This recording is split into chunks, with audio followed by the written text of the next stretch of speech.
Merhaba sevgili arkadaşlar, Bir Yumakla Gelenler YouTube kanalıma hoş geldiniz. Bugün sizlere bu önümde görmüş olduğunuz bere modelinin yapımını anlatmaya çalışacağım. Beremizi ben bugün 3 renkli olarak çalıştım ama siz isterseniz tek renk olarak da çalışabilirsiniz arkadaşlar. Bu 3 rengi bir tane projede kullanmak istiyordum ve bunu da kullanayım dedim.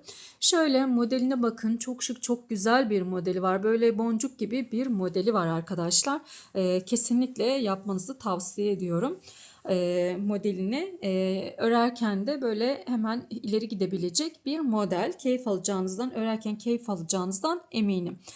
Modelimizi baş çevresinde itibaren başladım. Yetişkin olarak çalıştım ben arkadaşlar ama videomun içerisinde tüm yaş gruplarına göre tüm bedenleri bulabilirsiniz. Nasıl başlamanız gerektiği ile ilgili tüm bilgileri videonun başında veriyorum arkadaşlar.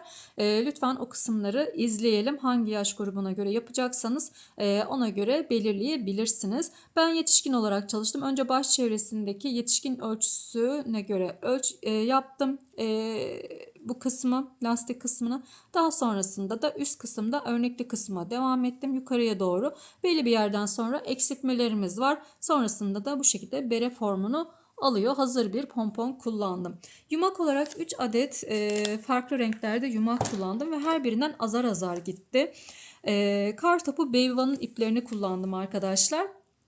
Yani böyle elinizde parça ipler varsa onları da değerlendirmek adına bu bereyi yapabilirsiniz. Yani tek bir yumak kullanacaksanız sanırım bir tane yumak yeterli olacaktır diye düşünüyorum. Tığ olarak da 6 numara 3,5 milimlik bir tığ kullandım.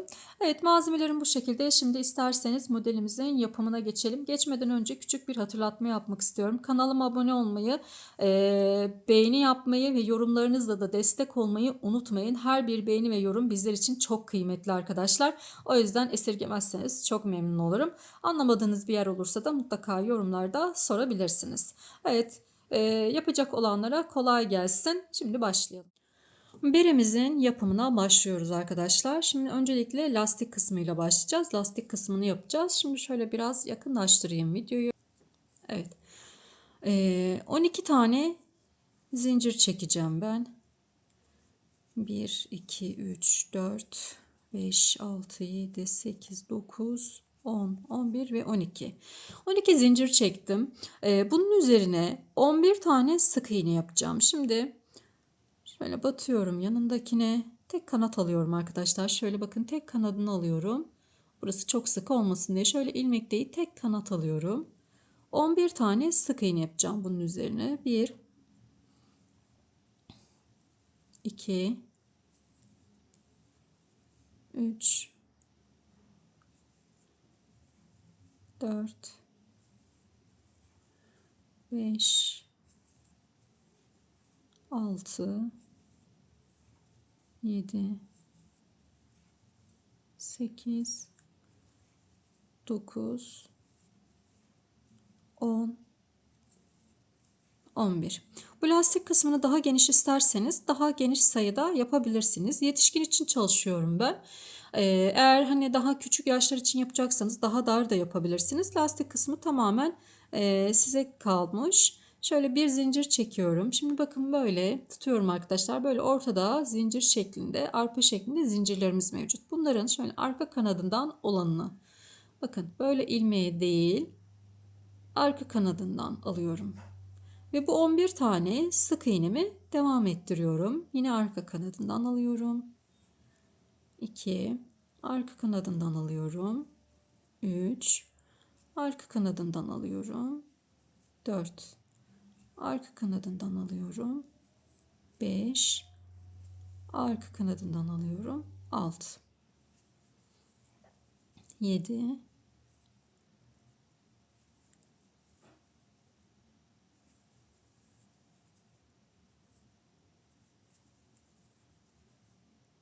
10 ve 11. Döndürdüm. Bir zincir çekiyorum. Dönüşlerde bir zincirimiz var. Yine arka kanadından alıyorum. Lastik boyunca hep arka kanadından alarak ilerleyeceğiz arkadaşlar. Bunu unutmayalım.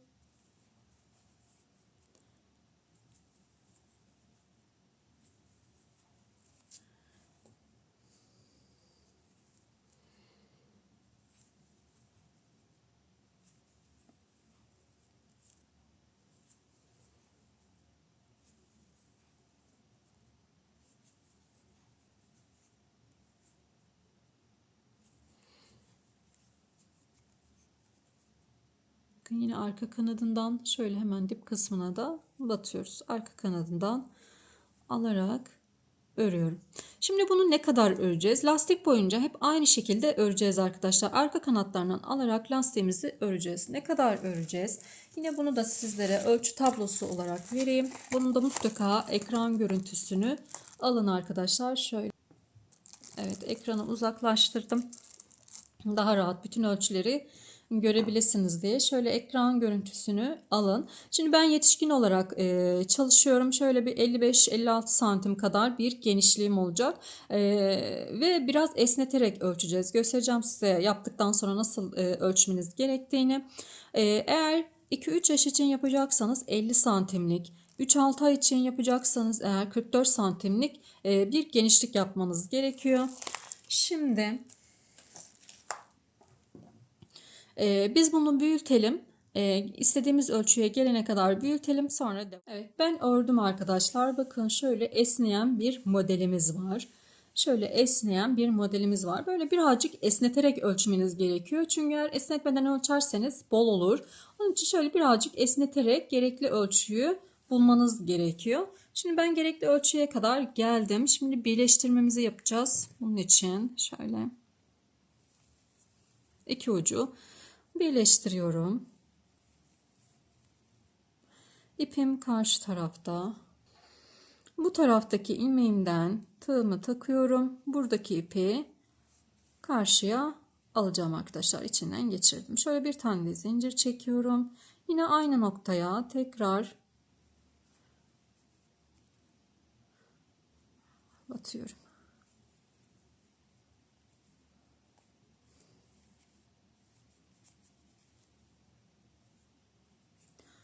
Sağlamlaştırmak adına bunu yaptım. Şimdi buradaki ilmeğime batıyorum. Bir de karşı taraftaki arka taraftaki kanadına batıyorum arkadaşlar. Bakın burası ön kısımda kalacak. Şu arka taraftaki kanadına batıyorum.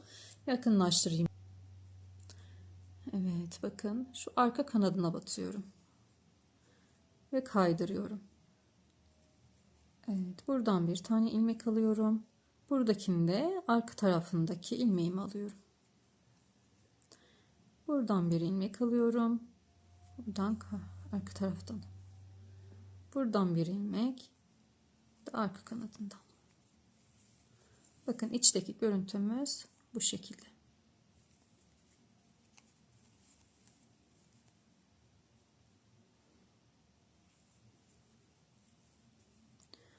Sıra başına kadar birleştirerek geliyorum.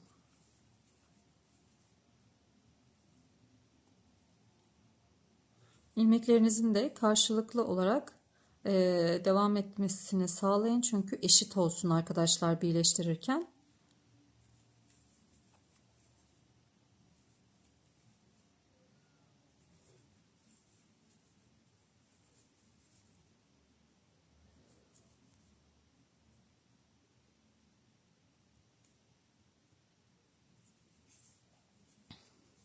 Evet. Şimdi döndürebilirim. Yani düz tarafını çeviriyorum. Evet, şimdi burada bakın görüntümüz böyle. Şimdi iki tane zincir çekiyorum. Hemen dip kısmına batıyorum. Tanıdım. Şöyle şuraya. Üç tane ilmeğim var. Hepsini tek seferde çektim. İpimi doluyorum. Yanındakine batıyorum. Hepsini tek seferde çektim. Yani her sıraya bir tane çakma trabzan yapıyoruz. Bakın burası bir sıram. Buraya bir tane çakma trabzan yapıyorum. Burası bir sıra. Buraya bir tane çakma trabzan yapıyorum. Burası bir sıra. Buraya bir tane çakma trabzan yapıyorum. Yani ipimi doluyorum. 3 tane olan ilmeğimi tek seferde topluyorum.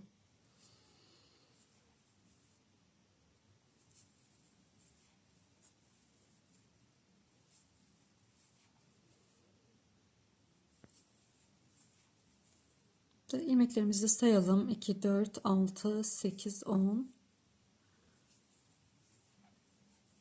11, 12, 13,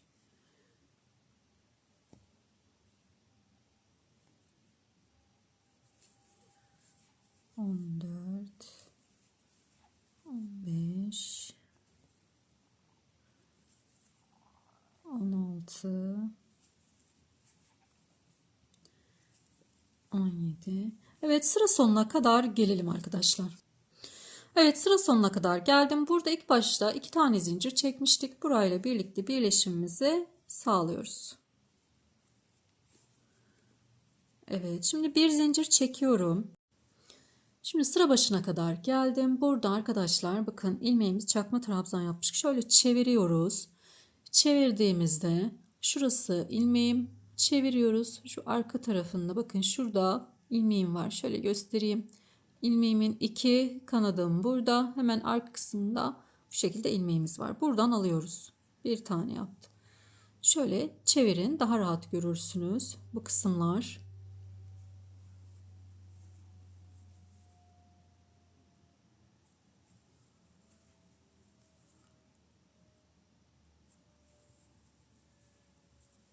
Bakın öndeki böyle bir zincir şeklinde devam etmiş oluyor ön taraf. Dikkat ediyoruz. Şöyle arka tarafından bakın 2 ilmeğim önde kalıyor. Şöyle döndürdüğümde altta kalan ilmeğim var burada.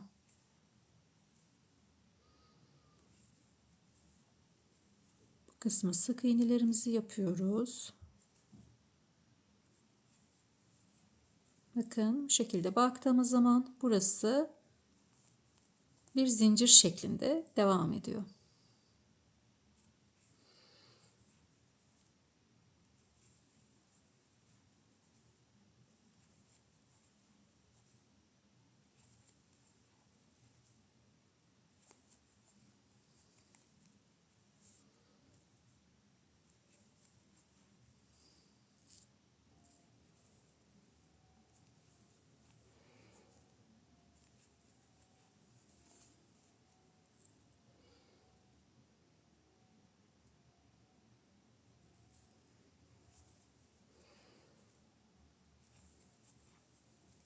Şöyle görüntümüz bu şekilde olacak. Şimdi sıra sonuna kadar gelelim. Sıra sonuna kadar geldim. Şimdi burada ilk yapmış olduğumuzda birlikte birleşimimizi sağlayacağız. Evet. Bir zincir çekiyorum. Örgümü döndürüyorum. Şimdi burada bakın dip kısmı değil, yanındakine ilmeğimi batacağım. Yanındakine batıyorum. İçinden çıkarıyorum. Kaydırdım.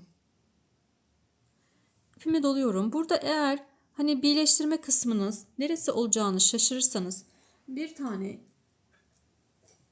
işaretleyiciyi o kısma takabiliriz. Eğer hani sonda nereye birleştireceğimizi şaşırsak. O bir zincir çekmiştik. Oraya hemen işaretleyicimi taktım. Şimdi kaydırdım. İpimi doluyorum. Aynı yere batıyorum. Çektim. Tığımda 3 tane var. İpimi doluyorum. Yanındaki ilmeğime batıyorum. Çektim. Tığımda 5 tane var. Hepsini tek seferde topladım. Ve yanındakini batıyorum. Kaydırıyorum. Tekrar ipimi doluyorum. Bu kaydırma yapmış olduğumuz yere batıyorum. Çektim. Tığımda 3 tane var. İpimi doladım. Yanındakine batıyorum. Çekiyorum. Tığımda 5 tane var. Hepsini tek seferde topladım. Bakın burada zincir çekmiyorum topladıktan sonra. Direkt yandaki ilmeğime geçiyorum. İpimi dolamadan battım ve içinden çıkardım, kaydırdım. Tekrar ipimi doluyorum. Aynı kaydırma yapmış olduğumuz yere batıyorum. Çektim. İpimi doladım. Yanındaki ilmeğime batıyorum. Çektim. Tığımda 5 tane var. Hepsini tek seferde topladım.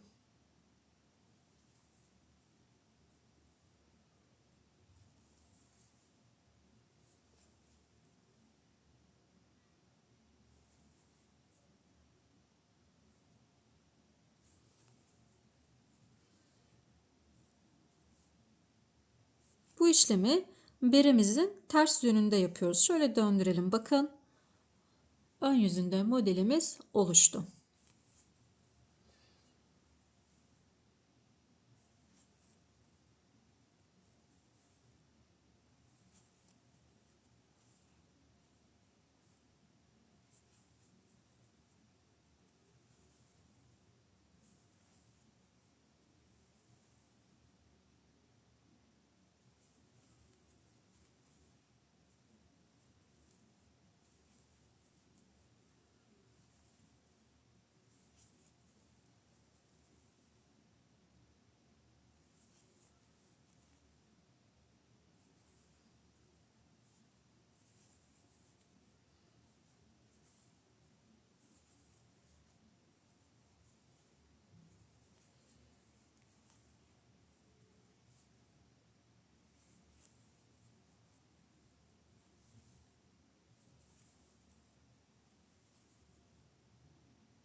Şöyle döndürelim.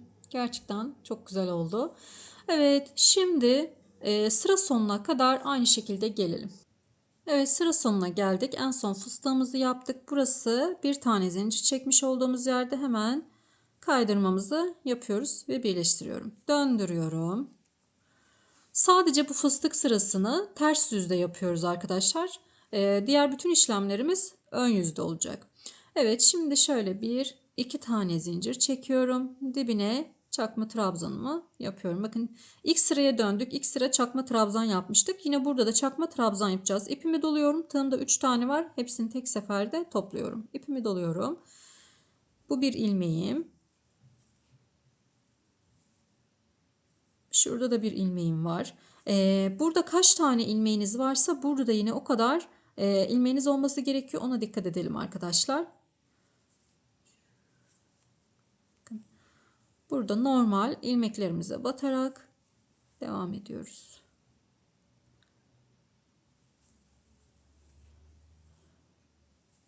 İpimi doluyorum, batıyorum. Tığımda 3 tane var. Tek seferde çıkarıyorum. İpimi doluyorum, batıyorum. Tığımda 3 tane var. Tek seferde çıkarıyorum. Biz buna çakma trabzan diyoruz. Tek seferde çıkıyoruz.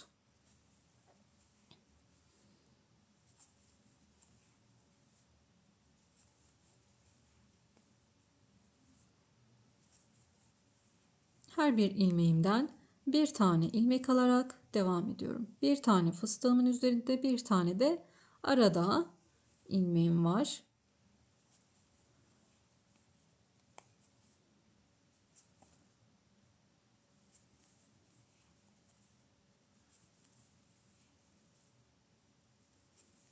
Evet, sıra sonuna kadar gelelim. Evet, sıra sonuna kadar geldim. Buradaki bu iki zincirimle birlikte birleşimimizi yapıyoruz. Evet. Şimdi bakın. İlk sırada çakma trabzan yaptık. Sonra sık iğne yapmıştık. Şimdi yine aynı işlemi yapacağız. Bir tane zincir çekiyorum. Sık iğne yapacağız ama yine şöyle bakın çevireceğim arkadaşlar. Döndüreceğim. Şu iki zincir şeklindeki arpa ön kısımda, bakın şurası ön kısımda kalacak. Döndürdüğüm zaman hemen şurada işlemi yapacağım yer mevcut. Buraya bir tane sık iğne yapıyorum. Ve burada birleşim yapacağınız yere de yine isterseniz işaretleyicinizi takın arkadaşlar. Neresi olduğunu ayırt edebilin. Evet, şimdi yine bakın burası ön tarafa şöyle döndürüyorum. Hemen arka tarafının alt kısmındaki ilmekten alıyorum. Bakın şöyle döndürdüm. Arka kısmım ikili ilmeğim burada. Hemen arka kısmındaki yerden.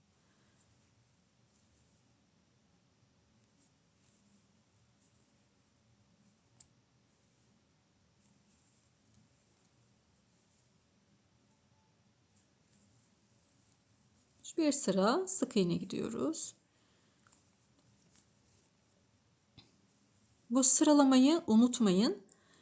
Çünkü berenin sonuna kadar göstermeyeceğim. Bir fıstık sırası daha göstereceğim. Sonrasında zaten sizler yapabilirsiniz. Takıldığınız yer olursa yine geriye sarabilirsiniz arkadaşlar. Şimdi bu sıradan sonra ip değişikliği yapacağım. O yüzden o kısmı da yine sizlerle paylaşacağım. Evet, bakın arka kanatlarından alarak devam ediyorum. Şimdi şöyle baktığınız zaman burada bakın bu kısım böyle bir zincir şeklinde devam etmiş olacak.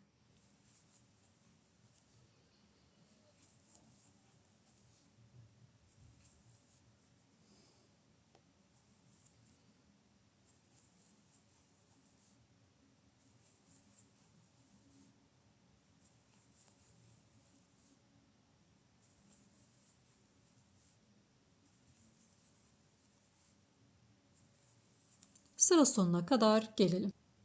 Şimdi sıra sonuna kadar geldim. Şu anda birleşim yerindeyim. Şunu çıkarıyorum. Bakın batıyorum.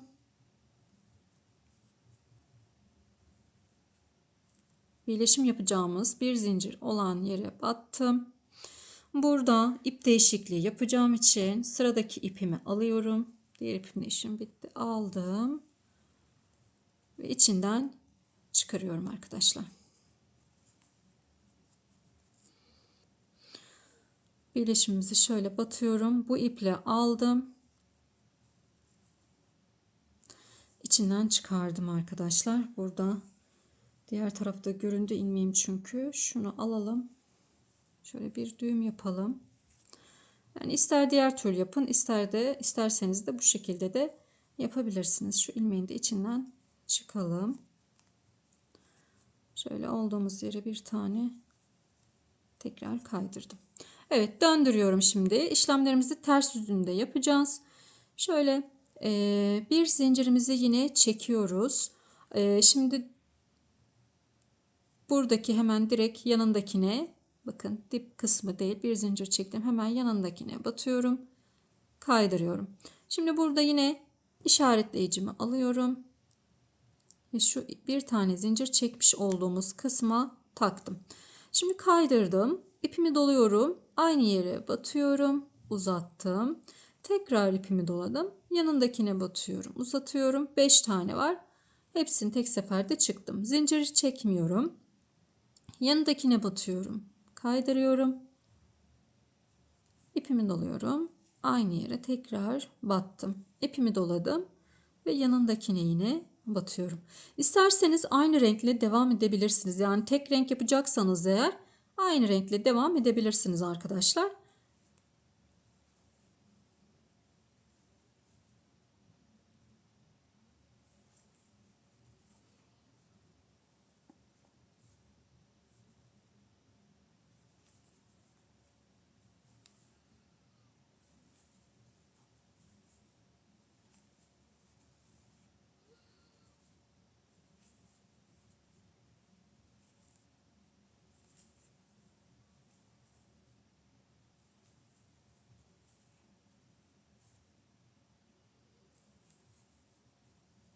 Şöyle ön taraftan da yine görüntüsüne bakalım.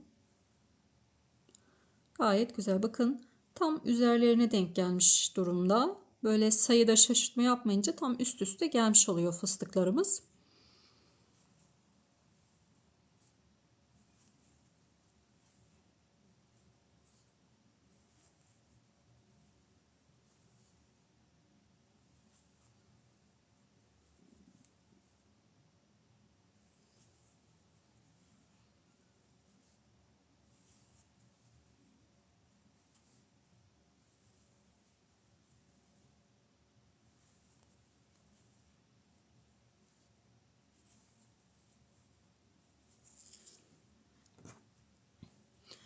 Şu sarı ipimizi de hardal rengimizi de keselim buradan. Bununla bizim işimiz kalmadı. Evet. Dediğim gibi bu tek renk de gayet güzel bir model. Tek renk de yapabilirsiniz bunu. Ben böyle bugün renkli çalışmak istedim. Hatta bir rengim daha var. Son kısma da onu uygulayacağım. Kesim sırasından sonra onu uygulayacağım. Evet. Şimdi sıra sonuna kadar gelelim. Sanırım bu kısım anlaşıldı. Fıstık kısmı. Elimden geldiğince yavaş bir şekilde anlatmaya çalışıyorum ama hızlı geliyorsa arkadaşlar ayarlar kısmından videonun hızını eksiltebilirsiniz. Evet, sıra sonuna kadar geldim. En son yine fıstığımızı yaptık. buradaki bu bir tane olan zincirimle birlikte birleşimimizi yapıyoruz. Kaydırdım. Evet. Şimdi döndürüyorum. Bakın döndürdük bu şekilde. Bir tane zincir çekiyorum. Bir iki tane zincir çekiyorum. Burası çakma trabzan sıramız olacak bizim. Şimdi yine şöyle dibine battım. Yine buraya işaretleyici takabilirsiniz arkadaşlar. Yine devam ediyoruz. İlmeklerden alarak devam edeceğiz. Yine sayın, eksik fazla gelmesin ilmekleriniz. Artırım olursa güzel bir görüntü olmaz. Şimdi buradan sonrası şöyle bakın. Bu rengim de kiremit bu arada arkadaşlar. Biraz ekranda farklı yansıyor. Şimdi buradan sonrası çakma trabzan. Daha sonra yine sık iğne sırası şu zincir şeklini vermek için. Sonrasında fıstık sırasıyla devam edecek. Takıldığınız yer olursa bu videoyu geri sararak buradan itibaren devam edebilirsiniz. Aynı şeylerin tekrarını yapacağız arkadaşlar. Şimdi ne kadar öreceğim ben bunu? Çünkü eksiltmeler yapacağız baş ortasında. Şimdi eksiltme yaparken iki fıstık sırası artı bir fıstık sırası daha eksiltme yapacağız. Oraya çok en sonki fıstık sıramız tam kapanmaya denk geleceği için orayı saymıyorum. Şimdi biz buraya bakalım kaç santim, önce bunu bir bakalım. 2 fıstık sırası 3 santim. 3, evet 3 santimlik bir fıstık sıramız var. O zaman yetişkin ölçüm benim 56 idi. 21 santimlik bir yüksekliğim olması gerekiyor. O zaman ben 18 santim kadar örmem lazım. 17-18 santimlik bir ölçüye kadar örmem lazım arkadaşlar. Yani 3 santim eksiğine kadar gelmem lazım. Bu fıstık sırasından sonra da çakma trabzan yine devam edeceği için o kısımları da sayıyorum. 4 santim sayalım. 4 santim eksiğine, yani 21 santimlik bir uzunluk yapacaksak 17 santimlik bir ölçüm olması lazım. Şuradan itibaren şu lastiğimizden itibaren ölçeceğiz ve 4 santim eksiği olana kadar geleceğiz. Eğer şöyle uzatayım. Bütün yaş ölçülerinde 4 santim eksiğine kadar gelmeniz gerekiyor arkadaşlar. Yani 2-3 yaş içinde yapacaksanız 18 santim, 14 santimlik bir yüksekliğe gelmeniz gerekiyor. Bu 4 santim hiç değişmeyecek. Ona göre yapmanız gerekiyor. Ben de yapayım, sizler de yapın. En son eksiltme sıralarıyla devam. Evet arkadaşlar, ben 18 santim ördüm. Ve bir sırada diğer rengimi takarak bir sırada fıstık sırası gittim. Fıstık sıralarında eksiltme yapmayacağız. Sadece çakma trabzan ve sık iğne sıralarında eksiltmelerimiz olacak. Şimdi yeni ipimi taktım ve eksiltme sırasıyla devam edeceğim. Evet. Şimdi başlayalım.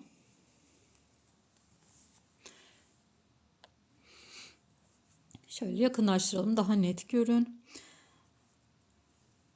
Dibine bir tane çakma trabzanımı yapıyorum. 1. Şimdi 6 tane çakma trabzan yapacağım. 2 3 4 5 6. 6 tane çakma trabzanımızı yaptık. Şimdi 7. de kesim işlemi uygulayacağım. Batıyorum. Bakın ipimi doladım. Batıyorum. Çektim. Tığımda 3 tane var. Tekrar ipimi doluyorum. Yanındakine batıyorum. Hepsini tek seferde çekiyorum. Burada bir tane eksiltme yapmış olduk. Tekrar göstereyim. Şimdi ipimi doluyorum. Yanındakine batıyorum. Çektim. Tığımda 3 tane var. İpi dolamıyorum arkadaşlar. Az önce yanlış ifade etmişim. İpi dolamıyorum. Yanındaki ilmeğimi batıyorum. Tığımda 4 tane var. Hepsini tek seferde topluyorum. İpimi doluyorum. Şimdi 6 tane çakma trabzan yapıyorum.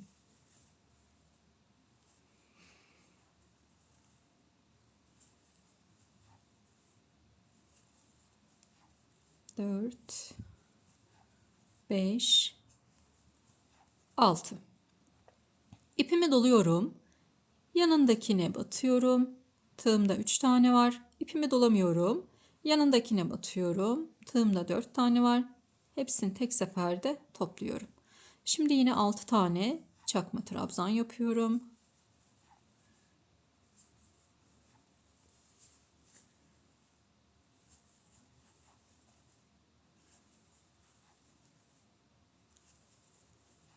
6. İpimi doladım. Kesim yapacağız şu anda.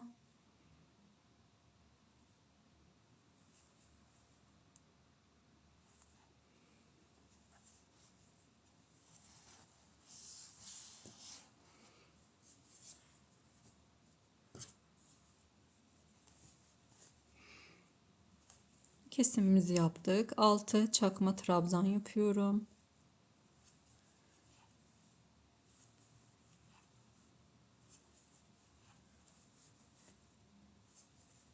Alt. Son bir kez daha anlatıyorum. İlmeğime battım, ipimi aldım, ilmeğime battım. Tığımda 3 tane var. Yanındakine batıyorum. Tığımda 4 tane var. Hepsini tek seferde topladım. Şimdi sıra sonuna kadar 6 çakma trabzan öreceğiz. Bir tane kesim yapacağız. O şekilde ilerleyelim. Sıra sonuna kadar geldim. Buradaki ilk zincirimle birleşimimi yapıyorum. Bir zincir çektim. Şimdi sık iğne sırasındayım. Sık iğne sırasında da eksiltmelerimiz olacak. Burada da 5 tane sık iğne öreceğiz ve kesim yapacağız. Şimdi birinciyi yapıyorum. 1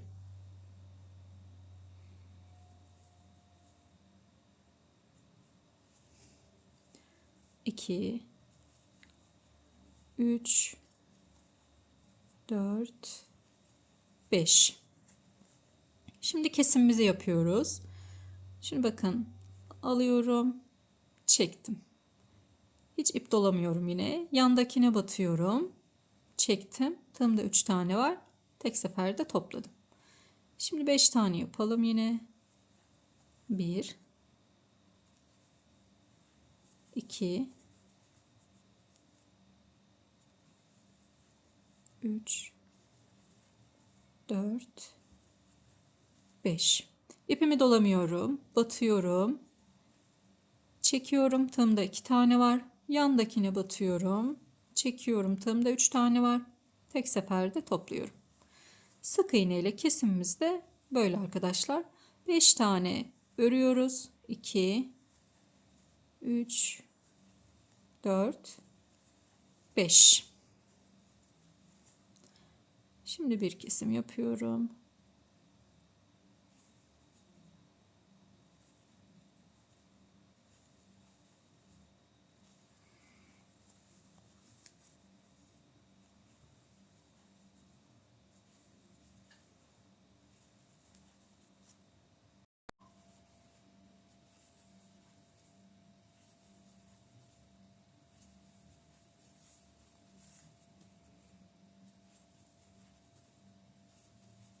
Beş tane ördüm. Bir tane kesim yapıyorum. Şimdi sıra sonuna kadar bu şekilde gelelim. 5 sık iğne örüp bir tane kesim yapacağız arkadaşlar. Sonraki sıra fıstık sıramız. Fıstık sıramızda herhangi bir eksiltme yok. Direkt yapacağız, buradaki bütün ilmeklerimizin üzerine fıstıklarımızı yapacağız. Fıstık sırasını da yapalım, sonra devam edeceğiz. Evet, fıstık sırasını yaptık. Bakın, hiçbir eksiltme yapmadım fıstık sırasında. Şimdi çakma trabzan sırasındayız. En son 5 tane örmüştük ve bir tane kesmiştik. Burada da şimdi 4 tane öreceğiz, bir tane keseceğiz. Şöyle bir tane zincirimi çekiyorum. Hemen dip kısmına bir tane çakma trabzan yapıyorum. Bu birinci çakma trabzanım. 2 3 4 tane çakma trabzanımızı yaptık. İpime doluyorum. Şimdi bir kesim yapacağım. Batıyorum, çekiyorum. Yanındakine batıyorum, çekiyorum. Tığımda 4 tane var. Hepsini tek seferde topluyorum. Yine 4 tane örüyorum. Çakma trabzan öreceğim. Sık iğneyle gidiyorum. 1 2 3 4. Şimdi kesim yapıyoruz.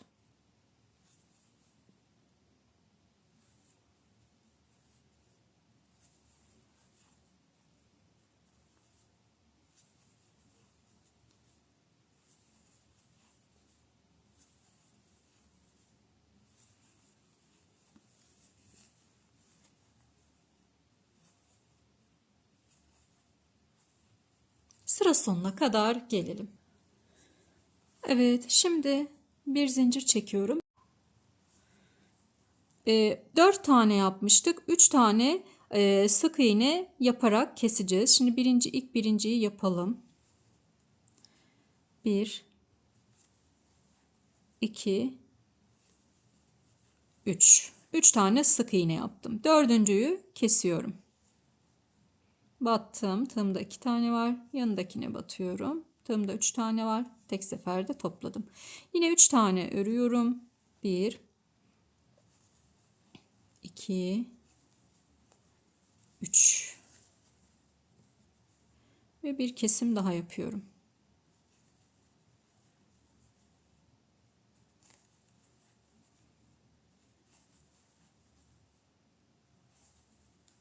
Üç tane ördüm. Bir kesim yapıyorum. Sıra sonuna kadar bu şekilde ilerleyelim. Daha sonra bir sıra daha fıstık sırası gideceğim arkadaşlar. O fıstık sırasında da yine kesim yok. Sonraki sırayla devam edeceğiz. Evet, şimdi fıstık sırasını yaptık. Çakma trabzan sırasıyla devam ediyorum. Yine eksiltme sırasıyla şöyle dibine çakma trabzanımı yaptım. Yanındakine de yine yapıyorum. Şimdi 2 tane öreceğim. Bir tane keseceğim arkadaşlar. İpimi doluyorum. Yanındakine batıyorum. Yine bir kesim daha yapıyoruz. 1 2 ve bir tane kesiyorum. 2 örüyorum, 1 kesiyorum. 2 örüyorum, 1 kesiyorum. Bu sırayı da bu şekilde tamamlayacağız.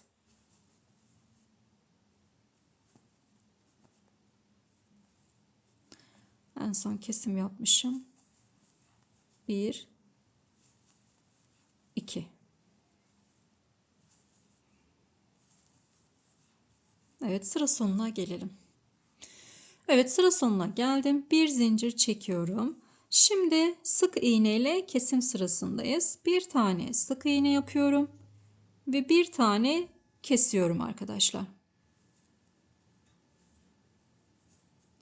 Bir tane sık iğne örüyorum. Bir tane sık iğne kesiyorum. Bir tane örüyorum. Bir tane sık iğne kesiyorum.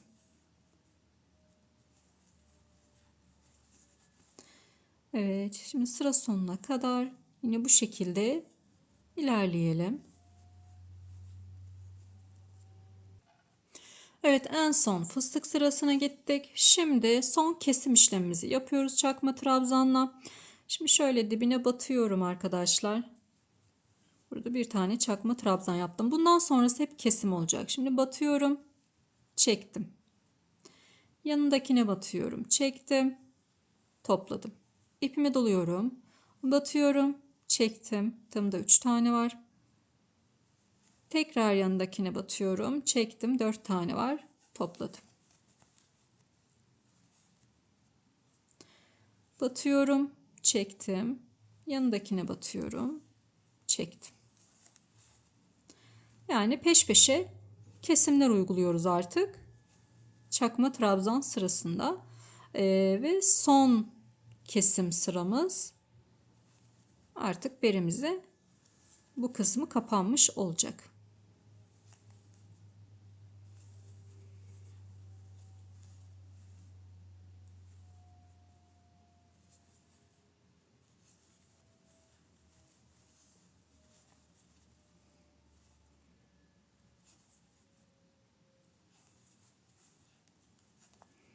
Burada birleşimimizi de yapalım.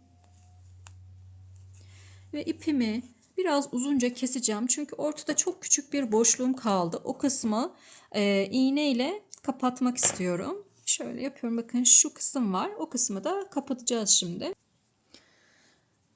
Şimdi bir iğne yardımıyla o kısmı kapatıyorum. Şöyle karşılıklı olarak ilmeklerden alıyorum arkadaşlar. Bu kısmı böyle kapatıyorum. Zaten çok az bir boşluk kalmış burada.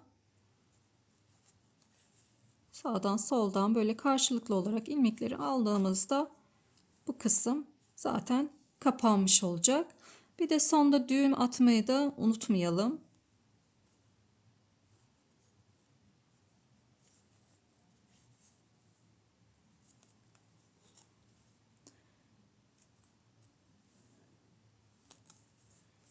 Evet, bunu da koparabilirim.